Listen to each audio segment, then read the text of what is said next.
Hello बच्चों, Bihar agriculture academy Patna में आपका स्वागत है। आज हम लोग लेकर आए हैं इंग्लिश मीडियम में जो आप लोगों का लॉन्ग क्वेश्चन आंसर है कैसे करना है। जितने भी बच्चे इंग्लिश मीडियम के थे जो कमेंट कर रहे थे उन सभी बच्चों के लिए बहुत बड़ी खुशखबरी है कि अब उन लोगों के लिए हम लोग इंग्लिश मीडियम में भी काम कर रहे हैं, साथ ही साथ शॉर्ट क्वेश्चन भी उन लोगों को कराएंगे। तो आप लोग देखिए कि कैसे क्वेश्चन आंसर किया गया है और इसी के आधार पर अगर आप लोग इस चीज को अगर लिखते हैं, आंसर राइटिंग करते हैं तो आप लोगों का नंबर बेहतर मिलेगा, इसमें कहीं से डाउट नहीं है। तो आइए देखिए सबसे पहला क्वेश्चन क्या है। जो आप लोगों का पहला क्वेश्चन है, डिस्क्राइब द कल्टीवेशन ऑफ मेज अंडर द फॉलोइंग हेडिंग। तो देखते हैं इसमें कौन कौन सा हेडिंग है जिसमें हम लोगों को क्या करना है, आपका मेज का कल्टीवेशन देखना है। ठीक है, तो पहला है आपका हाइब्रिड वेराइटी। अब मेज के लिए कौन कौन सा हाइब्रिड वेराइटी है, सॉइल के बारे में लिखना है, फिर है प्रिपरेशन ऑफ फील्ड, भूमि की तैयारी कैसे करेंगे, और डी आपका कितना सीड रेट डालेंगे, और आपका ई है इरिगेशन एंड वाटर मैनेजमेंट। मेज के लिए वाटर मैनेजमेंट कैसे करेंगे, इन सारी चीजों को हम लोग फुल डिटेल्स में बात करेंगे। तो देखिए सबसे पहले कैसे हम लोग शुरुआत करेंगे। तो शुरुआत में करेंगे कि मेज cultivation is describe under the following headings. इसमें पहला है आपका हाइब्रिड वेराइटी। जो मेज है वो तीनों सीजन में उगाते हैं हम लोग, खरीफ में भी, रबी में भी और जायद में भी। तो क्या है कि इसमें हम लोग तीनों के लिए अलग अलग क्या करेंगे, वेराइटी लिखेंगे, तीनों के लिए अलग अलग हाइब्रिड वेराइटी लिखेंगे। पहला है हाइब्रिड वेराइटी ऑफ मेज for kharif season. Kharif season के लिए मेज का वेराइटी कौन कौन सा हाइब्रिड, शक्तिमान 1, शक्तिमान 2, गंगा 11, DHM 117 और SHM 1। उसके बाद है आपका by adopting this variety farmer can get good yield and profit in kharif season. क्या होता है कि जब इसको फार्मर उगाता है तो उनको अच्छा प्रॉफिट होता है और साथ ही साथ उसकी उपज भी क्या होती है, अच्छी होती है। नेक्स्ट है आपका मेज hybrid variety of rabi season. ऐसा ही हेडिंग डाटा के क्या करेंगे हम लोग, अलग अलग उसको डिस्क्राइब करके लिखेंगे। तो रबी सीजन के लिए हाइब्रिड वेराइटी कौन सा है, तो शक्तिमान 1 से लेकर 5 तक, फिर राजेंद्र हाइब्रिड मेज 1 है और 2 भी है, दीप ज्वाला है, गंगा 11 है, DHM 117 है। शक्तिमान A1 से लेकर 5 तक ये कैसा वेराइटी है, तो this varieties are early maturity and have high yield potential. ये बहुत शीघ्र ही क्या हो जाता है, आपका पक भी जाता है और साथ ही साथ इसकी उपज भी क्या होती है, अधिक होती है। इसमें पोटेंशियल जो है, यील्ड करने की क्षमता वो क्या है, हाई है, इसलिए इसको किसान क्या करते हैं, ज्यादा प्रीफर करता है इस वेराइटी को। ठीक है, नेक्स्ट है आपका राजेंद्र हाइब्रिड 1 जो आपका मेज है और 2 है। इसको बेसिकली हम लोग स्पेशली बिहार में इसका कल्टीवेशन ज्यादा करते हैं। ठीक है, तो ये स्पेशली बिहार के लिए है। तो देखिए क्या है, जो राजेंद्र हाइब्रिड मेज 1, 2 है, this variety has been specially developed for Bihar region. Bihar क्षेत्र के लिए क्या है, स्पेशल है। उसके बाद है मेज हाइब्रिड वेराइटी फॉर जायद सीजन। इसमें क्या है, शक्तिमान 1 है, 2 है, गंगा 11 है, SHM 2 है। तो इस तरह से आपका क्या है, ये हाइब्रिड वेराइटी हुआ मेज के लिए। ठीक है, जो हम लोग तीनों सीजन के लिए देखें, रबी के लिए, खरीफ के लिए और जायद के लिए। तो इस तरह से एक फ्लो में हमारा क्या रहेगा, आंसर रहेगा। अब नेक्स्ट है आपका जो दूसरा हेडिंग है, सॉइल। अब देखिए सॉइल किस टाइप का हम लोग मेज के लिए चूज करते हैं। तो for maize cultivation fertile sandy loam to loam soil with good drainage. तो अगर मेज की कल्टीवेशन के लिए बात किया जाए तो लोम टू आपका सैंडी लोम सॉइल होना चाहिए और साथ ही साथ वेट ड्रेनेज सिस्टम होना चाहिए, मतलब कि अच्छा वेट ड्रेन होना चाहिए, मतलब जल निकास की सुविधा अच्छी प्रकार होनी चाहिए जहां पे, क्योंकि ये वाटर ब्लॉगिंग का जो कंडीशन होता है उसमें ये मेज जो क्रॉप है आपका बहुत ही सेंसिटिव होता है। इसलिए हम क्या करते हैं, वहां ड्रेनेज सिस्टम बेहतर रखते हैं ताकि खेत में क्या हो, पानी न लगे। ठीक है, पानी जो आपका क्या होता है, ओवर पानी होता है उस निकल जाए, ठीक है। फिर है which is rich in organic matter, और जो सॉइल चूज करें उसमें ऑर्गेनिक मैटर भी रिच होना चाहिए। और अगर पीएच वैल्यू की बात किया जाए तो 5.5 से 7.5 होना चाहिए। Maize is sensitive to water logging, अभी हमने बताया कि ये वाटर लॉगिंग के प्रति क्या है, सेंसिटिव है, इसलिए हम क्या करेंगे, so the drainage should be good for it. Next है आपका फील्ड प्रिपरेशन। अब मेज की कल्टीवेशन करने के लिए हम फील्ड का प्रिपरेशन कैसे करेंगे, जैसे आप लोग भी बहुत सारे बच्चे एग्जाम का प्रिपरेशन करते हैं, एग्जाम देने से पहले, उसी तरह किसान भी जब कल्टीवेशन कोई भी क्रॉप का करता है तो उससे पहले फील्ड का प्रिपरेशन करता है। और फील्ड का प्रिपरेशन बहुत ही मायने रखता है कि उसमें आपका जो प्रोडक्शन होता है और साथ ही साथ जो प्रोडक्टिविटी होता है उस पर इसका बहुत ही इम्पैक्ट पड़ता है। तो इस चीज को हम लोग ध्यान में रख के करते हैं। तो आइए देखिए, और सोइल मेज 1 to 2 डीप प्लोइंग, मतलब अगर मेज की बुआई हम करते हैं तो 1 से 2 गहरी हम क्या करेंगे, जुताई करेंगे। should be done at the पाटा should be used, और जब गहरी जुताई कर लेंगे उसके बाद ऊपर से हम लेवलिंग करने के लिए, समतल करने के लिए पाटा चलाते हैं। in which the soil becomes completely variable and lumpy, उसके बाद क्या हो जाता है कि जब हम ये सारी प्रक्रियाएं कर लेते हैं तो उसके बाद क्या होता है कि मिट्टी पूरी तरह से वेरिएबल हो जाती है, मतलब भूरी हो जाती है, एकदम महीन हो जाती है। और साथ ही साथ उसमें आपका क्या होता है, लम्प मतलब क्या होता है, ढेले, जो मिट्टी के बड़े बड़े टुकड़े रहते हैं, उससे क्या हो जाता है, हमारा सॉइल फ्री हो जाता है, जो कि क्या होता है कि कल्टीवेशन के लिए बेस्ट तैयारी हो जाता है। अब नेक्स्ट है, क्या करेंगे, सोइंग से पहले 10 to 15 tons of well rotated cow dung, जुताई से पहले हम क्या करेंगे, 10 से 15 टन जो गाय की जो सड़ी हुई गोबर की खाद होती है उसको हम क्या करेंगे, देते हैं। और अगर ये ना रहे तो हम वर्मी कंपोस्ट का यूज करते हैं, ठीक है। वर्मी कंपोस्ट क्या होता है कि जो हम लोग अर्थवर्म से जब हम खाद बनाते हैं, जो केंचुए से खाद बनता है, उसी को हम वर्मी कल्चर या वर्मी कंपोस्ट करते हैं, ठीक है। be used for hectare so that the fertility of the soil is maintained। अगर इसका यूज हम करते हैं तो सॉइल का जो फर्टिलिटी है, जो उत्पादन करने की क्षमता होती है, प्रोडक्शन करने की जो कैपेसिटी होती है, वो आपका क्या रहता है, बरकरार रहता है, बना रहता है। नेक्स्ट है आपका सीड रेट। अगर मेज की बात किया जाए कि उसका सीड रेट कितना होता है, प्रति हेक्टेयर हम बुआई करने के लिए सीड रेट कितना देते हैं, तो पहला तो है कि the seed rate of maize is as flow based on the improved variety, मतलब अलग अलग वैरायटी के आधार पे जो मेज का सीड रेट है वो अलग अलग। तो इसमें हम देखेंगे, पहला है कंपोजिट और देसी। कंपोजिट और देसी की बात किया जाए तो 18 से 20 केजी पर हेक्टेयर है। और अगर फॉर आपका यहाँ पे सिंथेटिक होगा, क्या होगा, सिंथेटिक। एंड हाइब्रिड मेज की बात किया जाए तो इसका कितना होता है, 20 से 25 केजी पर हेक्टेयर। अगर एवरेज सीड रेट पूछा जाए कि मेज का एवरेज सीड रेट क्या होता है, तो कितना होता है आपका, 20 केजी पर हेक्टेयर होता है। नेक्स्ट है आपका इरिगेशन एंड वाटर मैनेजमेंट। अब मेज की खेती में या मेज का कल्टीवेशन में हम वाटर मैनेजमेंट कैसे करते हैं, तो सबसे पहले तो हमने देखा कि मेज को तीनों सीजन में हम लोग कल्टीवेट करते हैं। खरीफ में, तो खरीफ में क्या होता है कि खरीफ को हम लोग रैनी सीजन क्रॉप भी बोलते हैं। तो रैनी सीजन क्रॉप में सिंचाई करने की या इरिगेशन करने की क्या है, जरूरत नहीं है।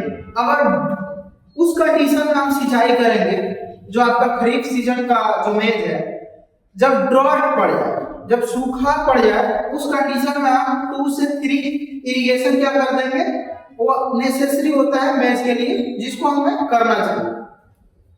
तो देखिए, और बाकी जो आपका रबी और जायद है उसके लिए हम लोग इरिगेशन करेंगे। तो maize is cultivated in all 3 seasons. Kharif maize is sown in the rainy season in which irrigation is not required, इसमें इरिगेशन की जरूरत नहीं है। बट इन केस ड्रॉट, अगर सूखा पड़ जाता है तो 2 से 3 irrigation are mandatory and water drainage management is very important. हमने बार बार कहा वाटर ड्रेनेज। नेक्स्ट क्वेश्चन है describe the cultivation of pigeon pea under the flowing headings. हम लोग देखेंगे कि पिजन पी का कल्टीवेशन किन किन हेडिंग्स में करेंगे। तो पहला है पूछा है साइंटिफिक नेम, बी है seed rate for kharif crop, C है डिस्टेंस ऑफ सोइंग सीड की दूरी कितना रखेंगे और लाइन से लाइन की, डी है फर्टिलाइजर और ई है आपका यील्ड। तो सबसे पहले स्टार्टिंग करेंगे cultivation of pigeon P. The scientific cultivation of pigeon pea is describe under the following headings. पहला है आपका साइंटिफिक नेम की अगर बात किया जाए तो पिजन पी का साइंटिफिक नेम क्या होता है? तो the scientific name of pigeon pea is Cajanus cajan. क्या होता है आपका? Cajanus cajan and it is plant of, यहाँ रॉन्ग टाइप हो गया है तो यहाँ पे क्या होगा आपका लेग्यूमिनेसी, लेग्यूमिनेसी फैमिली। जितने भी आपके जो पल्स क्रॉप है वो सारे के सारे किस में आते हैं? लेग्यूमिनेसी फैमिली में आते हैं। और लेग्यूमिनेसी फैमिली में क्या है? ये प्रोटीन का मेन सोर्स है और इसके साथ ही साथ ये सॉइल में क्या करता है? नाइट्रोजन फिक्सेशन करने का काम करता है। अगर बात किया जाए एक्सेप्शन में तो राजमा का नाम सुने होंगे आप लोग, जिसको हम फ्रेंच बीन भी बोलते हैं। तो वो क्या करता है कि सॉइल में नाइट्रोजन फिक्सेशन का फंक्शन नहीं करता है, वो एक्सेप्शन में है। बाकी जितने भी आपके पल्स क्रॉप हैं सारे के सारे क्या करते हैं? आपके नाइट्रोजन फिक्सेशन करते हैं। सेकंड है आपका seed rate of kharif crop. अगर खरीफ क्रॉप की सीड रेट की बात किया जाए तो देखिए pigeon pea mainly kharif crop, ये खरीफ का एक मेन क्या है? आपका पल्स क्रॉप है for which the appropriate seed rate is 14 to 15 kg per hectare. एक हेक्टेयर में कितना देंगे हम? 14 to 15 kg per hectare. Next है seed distance of sowing seed. जो बुआई करेंगे उसकी हम दूरी कितना रखेंगे? तो इसमें है good growth development and production of the crop depends on distance of sowing seed in kharif. Keep the distance between row 75 centimeter and plant to plant 30 centimeter। जो आपका रो टू रो होगा कितना होगा? रो टू रो 75 सेंटीमीटर और प्लांट टू प्लांट कितना होगा? 30 centimetre. जैसे मान लेते हैं ये आपका फील्ड हुआ और ये आपका क्या हुआ? रो हुआ, लाइन हो गया, एक यहाँ एक यहाँ। अगर बात किया जाए तो इस लाइन पे हम क्या करेंगे? प्लांट करेंगे, ठीक है। तो यहाँ पे लगाएंगे, यहाँ पे लगाएंगे और इन दोनों के बीच की जो दूरी होना चाहिए कितना होना चाहिए? 30 सेंटीमीटर और इसके बीच का दूरी 75 सेंटीमीटर होना चाहिए। तब जाके हमारा क्या होगा? गुड ग्रोथ और डेवलपमेंट होगा। नेक्स्ट चलते हैं फर्टिलाइजर की बात करते हैं। तो अभी हमने बताया कि जो लेग्यूमिनेसी क्रॉप होते हैं वो नाइट्रोजन फिक्सेशन का काम करते हैं। तो इसमें हम नाइट्रोजन क्या करेंगे? कम मात्रा में देंगे। In legume crops, primary nutrients में 3 आते हैं आपके, nitrogen, phosphorus and potassium, are given in the ratio of 1:2:1। The legume crop also work to fix nitrogen in the soil, due to which the fertility of the soil is maintained। और ये क्या करते हैं दलहनी फसल कि nitrogen fixation का काम करता है और साथ ही साथ क्या करता है? फर्टिलिटी को मेंटेन रखता है, इसलिए हम नाइट्रोजन ज्यादा नहीं देते हैं। अगर यही ये लेग्यूमिनेसी क्रॉप का रेशियो है, अगर ग्रेनली का रेशियो पूछे, ग्रेनली बोले तो अनाज वाली जो फसल होता है ग्रेन क्रॉप, उसका क्या कितना होता है आपका? 4:2:1 होता है, ये रेशियो होता है। ये सभी आपके एंट्रेंस के लिए इंपॉर्टेंट क्वेश्चन है। तो in legume crops the amount of nitrogen is 20 kg। 20 kg हम क्या देंगे? Nitrogen. The amount of phosphorus is 40 to 50 kg and the amount of potassium यहाँ पे कितना होगा? 30 kg होगा। यहाँ पे 30 kg होगा। ये रॉन्ग टाइप हो चुका है। If there is zinc and sulphur, अगर उसमें माइक्रो न्यूट्रिएंट है, ये जो सल्फर आपका ये सेकेंडरी न्यूट्रिएंट होता है, सेकेंडरी न्यूट्रिएंट में आपका 3 आता है, सल्फर आता है, आपका मैग्नीशियम आता है और आपका कैल्शियम आता है, बाकी जो बचते हैं आपके वो क्या होते हैं, माइक्रो न्यूट्रिएंट होते हैं। ठीक है, तो अगर जिंक और सल्फर की अगर कमी है सॉइल में तो उस कंडीशन में हम 25 kg पर हेक्टेयर क्या देंगे, जिंक सल्फेट दे देंगे, be use the time of sowing. और ये जितने भी हम फर्टिलाइजर देते हैं ये कब देते हैं, तो सोइंग टाइम के समय ही देंगे, बुआई के समय ही देंगे। नेक्स्ट है आपका ईल्ड, अगर ईल्ड की बात किया जाए तो under proper management 20 to 25 quintal of pulse are obtained from kharif और अरहर क्रॉप। खरीफ से कितना आपको प्राप्त होता है, 20 से 25 क्विंटल। एंड नेक्स्ट है the agricultural growth rate is about 20 to 30%। The participation of agriculture in economic development can be divided into many parts such as participation of labour force, ये श्रम शक्ति का भी क्या करता है, आपका उपलब्ध कराता है। Growth and productivity of agricultural products in the agricultural sector, trade related participation, it is due to which it becomes।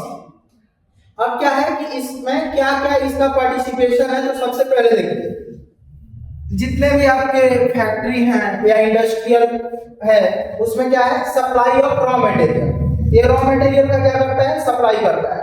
जैसे आपका agricultural sector supply raw material for various industries, for example cotton is used in the textile industry, cotton का use हम लोग textile industry में करते हैं जो कि आपके कॉटन के प्लांट से मिलता है। शुगर केन जो जूस होता है ये हम लोग शुगर केन इंडस्ट्री में हम लोग इसका यूज करते हैं। उसके बाद यहाँ पे ये ग्लड टाइप हो गया। In this way, the agricultural sector participates in economic development by supplying raw material to various industries। इसके अलावा जो आप टी इंडस्ट्री का नाम सुने होंगे तो ये भी क्या है, एग्रीकल्चर से ही मिलता है आपको जब हम चाय की खेती करते हैं। इसके साथ आप लोग पेपर इंडस्ट्री का नाम सुने होंगे, तो पेपर इंडस्ट्री भी किस पर डिपेंड है, आपके पूरा का पूरा एग्रीकल्चर पर डिपेंड है।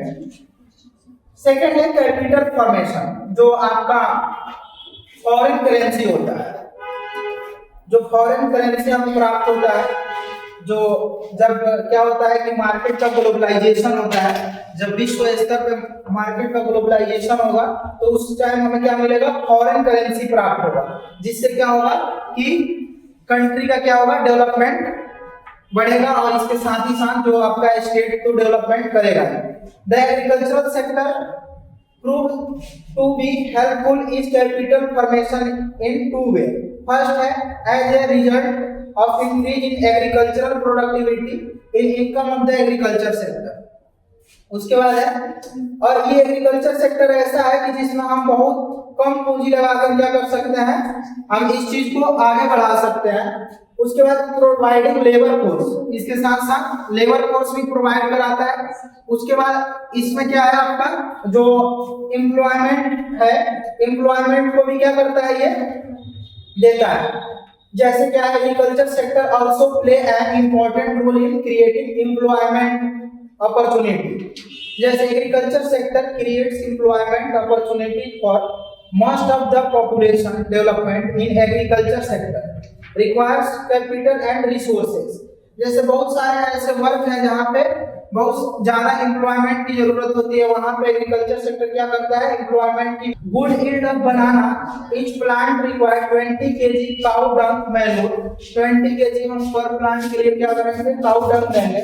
1 kg बोन पाउडर, जो हड्डी का चूरा होता है, 1 kg, और 1 kg नीम तेल, नीम का जो खल्ली होता है उसको हम 1 kg देंगे। 300 ग्राम नाइट्रोजन, ये पर प्लांट की हम बात कर रहे हैं, और 45 to 50 ग्राम क्या देंगे, फास्फोरस एंड 400 ग्राम पोटेशियम देंगे। और इसको हम कब देंगे, तो the entire quantity of cow dung manure and the entire quantity of nitrogen and potassium should be divided into 4 to 5 equal part. 4 से 5 इक्वल पार्ट में उसको डिवाइड कर लेते हैं और उसको अलग अलग टाइम जोन पे क्या करते हैं, उसको हम लोग अप्लाई करते हैं। तो टाइम कौन सा होता है, and given after first, third, fifth and seventh जो मंथ होता है प्लांटिंग का, उस टाइम में हम क्या कर देते हैं, इसको हम लोग दे देते हैं जो आपका पोटेशियम और आपका नाइट्रोजन होता है, इसका अप्लाई करते हैं। सी है आपका इरिगेशन। अगर इरिगेशन की बात किया जाए तो generally irrigation is not required during the rainy season. जो प्लांट हम रेनी सीजन में लगाते हैं उसमें हम इरिगेशन की जरूरत नहीं होती है, लेकिन कुछ कंडीशन ऐसे आ जाते हैं जब हम क्या करते हैं, इरिगेशन करना जरूरी हो जाता है। जब ड्रॉट हो जाता है तो उस कंडीशन में हम क्या करते हैं, इरिगेशन करते हैं। But irrigation should be done at an interval of 5 to 7 days in summer and 10 to 12 days in rainy season. Apart from the watering through drip irrigation system. और हम कौन सा इरिगेशन सिस्टम अपनाते हैं, drip irrigation system. Drip irrigation system ये Israel से develop हुआ है और इसमें हम क्या करते हैं, एक जो पाइप लगा होता है और यहाँ पे हर प्लांट के पास क्या होते हैं, आपके टोटी लगे होते हैं और एक ही जगह से इसको हम क्या करते हैं, कंट्रोल। जब जब हम इरिगेशन करेंगे उस टाइम हम वीडिंग कर लेंगे, जिससे कि क्या होगा, ग्रोथ और डेवलपमेंट अच्छे से होगा। नेक्स्ट है आपका yield. Banana yield depend on climate. Climate के ऊपर डिपेंड करता है बनाना का प्रोडक्शन। इसके अलावा फर्टिलिटी के ऊपर कि कितना उसका सॉइल का फर्टिलिटी है, और जब हम क्या करते हैं उसकी अच्छे से देखभाल केयर करते हैं तब हमारा प्रोडक्शन अच्छा होता है। तो उस कंडीशन में क्या होगा, 300 से 400 क्विंटल प्रति हेक्टेयर क्या होगा, आपका ईल्ड होगा। आज के लिए बस इतना ही, मिलते हैं फिर नेक्स्ट क्लास में। आप लोगों को शॉर्ट क्वेश्चन का भी हम लोग आंसर बताएंगे कैसे लिखना है, और ये सारे के सारे आप लोगों के इंग्लिश मीडियम में रहेंगे।